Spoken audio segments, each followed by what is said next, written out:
পাপা কি বলছো? কি বলছো? হুম,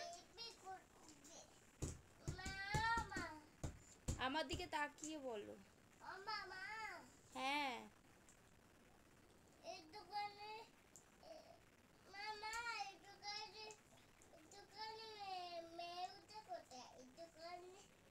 ছোট ছোট মেও, ছোট মেয়েটা ওর মায়ের কাছে আছে।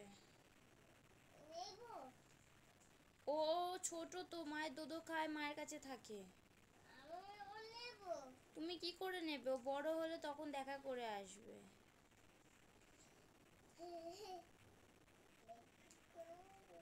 তুমি তোকে কোলে নিয়ে আদর করলে তো একবার।